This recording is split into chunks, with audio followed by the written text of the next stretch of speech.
இப்ப ஒரு கடையில வெளியில கொஞ்சம் தெரியும், ஆனா மீதிலாம் குடோன்ல இருக்கும். அப்படித்தான் கிறிஸ்துவுக்குள்ளே வாக்குத்தத்தங்கள் எல்லாம் ஆம் என்றும் ஆமென் என்றும் ஆவியிலே இருக்கிறது.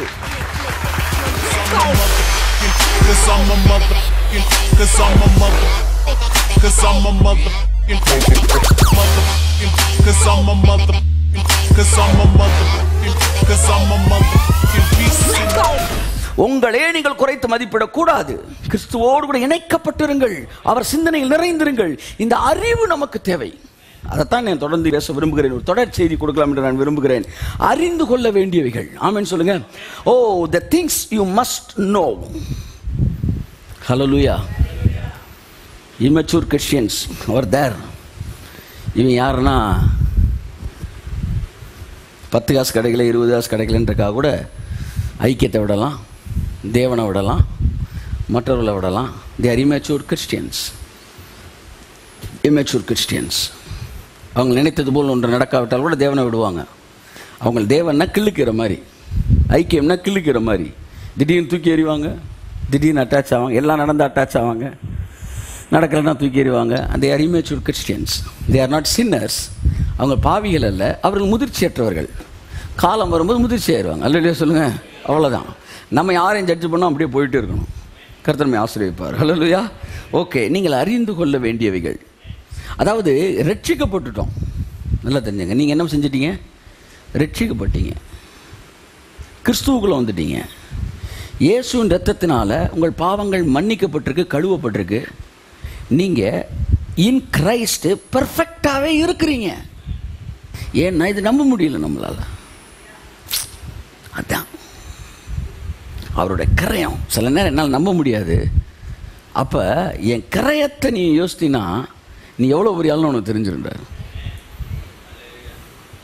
அவரோட ரத்தங்க, அவரோட ரத்தம் அவ்வளோ பவர்ஃபுல்லானது.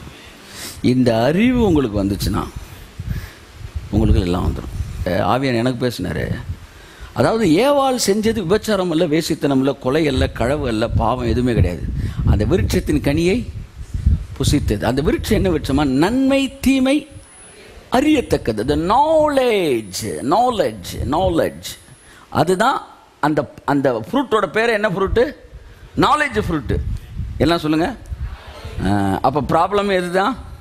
அதான் சொல்லுவார், அதைத்தான் சொல்லுவார். அந்த ஃப்ரூட்டுக்கு பேர் நாலேஜ். இந்த நாலேஜே இல்லாமல் அவனை வச்சுருந்தார் கர்த்தர். அப்போ பிசாசு வந்து டிபி அப்படின்னு ஒரு வியாதியை பற்றி பேசுவான். ஆனால் இவனுக்கு அந்த நாலேஜே இருக்காது. அதனால் உள்ள நுழையணும் பார்த்தா அவனுக்கு ஒன்றுமே தெரியாது. ஒரு குழந்தை பிறக்கணும்னா கருப்பை இருக்கணும், உயிர் அணுக்கள் இருக்கணும். 2 இருந்தால் தான் குழந்தை பிறக்கும். கருப்பையே இல்லாத ஒரு ஆளுக்கு எப்படி குழந்தை பிறக்கும்? பிசாசு தன்னுடைய ஸ்பெர்ம்ஸ், தன்னுடைய வாட் இஸ் தட், உயிர் அணுக்களை கொண்டு வரான், வியாதி வருமனு. ஆனால் உள்ள உங்களுக்கு என்ன இருக்கணும்? கருப்பை இருக்கணும்ல. கருப்பை கிடையாது. அதனால அவனுக்கு சாவே கிடையாது. கைத்தறி வந்தவருக்கு ஹல்லேலூயா. மரணமே கிடையாது. ஏன்னா கருப்பையே கிடையாது. பிசாசு போடுற முட்டையை அடகாக்குறதுக்கு கருப்பை கிடையாது. என்னைக்கு இந்த பழத்தை சாப்பிட்டானோ, பிசாசு இந்த பழத்தை சாப்பிட்டா அவனுக்குள்ள அந்த கருப்பை வந்துடும். கருப்பை வந்தால் நம்ம எத்தனை முட்டை வேணாலும் போட்டுக்கலாம். கர்த்தர் சொன்னாரு, அதை சாப்பிடாத.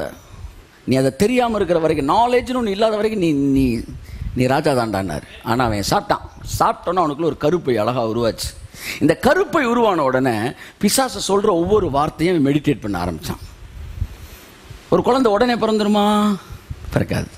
10 மாதம் கழிச்சு தான் பிறக்கும். அப்படி பிசாசு சொல்கிற விஷயம்லாம் நீ ஒரு மரணத்தையோ வியாதியோ பிரச்சனையோ நீ யோசித்தீங்கன்னா உடனே நடக்காது. ஆனால் நீ நினச்சிக்கிட்டே இருக்குமா என்ன செய்யுது? அப்போ இந்த கருப்பை அதான் ப்ராப்ளம். ஸோ நீங்கள் இயேசுவை சொந்த ரட்சகராக ஏற்றுக்கொள்ளும் போது இந்த கருப்பையை என்ன செய்யணும்? அறுத்து வெளியே எரிஞ்சிடணும். மறுபடியும் ஆதாம் ஏவாள் நிலைமைக்கு நீங்கள் வரணும். இப்போ உங்களுக்குள்ள தேவனுடைய வித்து என்கிற வார்த்தை வரும்போது இதை சுமக்கக்கூடிய இந்த சோல், அதில் தான் இது வேலை பார்க்குது. ஆமென் சொல்லுங்கள். ஸ்பிரிட், சோல், பாடி 3 இருக்குது. நான் ஏற்கனவே சொல்லியிருக்கிறேன் இல்லையா? இப்போ இந்த சோலை பற்றி தான் நான் பேசிக்கிட்டு இருக்கிறோம் கொஞ்ச நாளாக. ஸ்பிரிட் என்பது ஆவி, ஆத்மா, சரீரம். There are 3 parts. வெளிப்பிரகாரம் பரிசுத்தலம் மகாபரிசுத்தலம். இந்த ஸ்பிரிட்டில் நீங்கள் என்ன செய்கிறீங்க? இயேசுவை போலவே மாறிடுறீங்க. தட் இஸ் த குடவுன் பிளேஸ்னு வாங்கல. எல்லா சரக்கையும் கொண்டு வந்து குடவுனில் இறக்கிடுவாங்க. ஆனால் எல்லாமே எங்கே வராது? ஷோரூமுக்கு வராது. அது நீங்கள் புரிஞ்சுக்கணும். ஷோரூம்ன்றது வெளிப்பிரகாரம். ஓகேயா? இப்போ ஒரு கடையில் வெளியில் கொஞ்சம் தெரியும், ஆனால் மீதிலாம் குடோனில் இருக்கும். அப்படித்தான் கிறிஸ்துவுக்குள்ளே வாக்குத்தத்தங்கள் எல்லாம் ஆம் என்றும் ஆமென் என்றும் ஆவியிலே இருக்குது. எல்லாம் குடோனில் இருக்கு. ஷோரூமில் இல்லைன்றதுக்காக வாட் இஸ் தட், வெளியில் வந்து டிஸ்பிளேல இல்லைன்றதுக்காக உங்கள்கிட்ட இல்லைன்னு அர்த்தம் கிடையாது சார். அது இருக்கு. எங்க இருக்கு? உங்க ஆவியில் இருக்கு. உன்னதங்களிலே ஆவிக்குரிய சகல ஆசீர்வாதத்தினாலும் அவர் உங்களை ஆசீர்வதித்து திரும்ப திரும்ப திரும்ப திரும்ப கரங்களுக்கு ஆமென் இருக்கிறார் ஆசீர்வதித்து இருக்கிறார். I am already blessed. I am already blessed. I am already blessed with all blessings. Woo!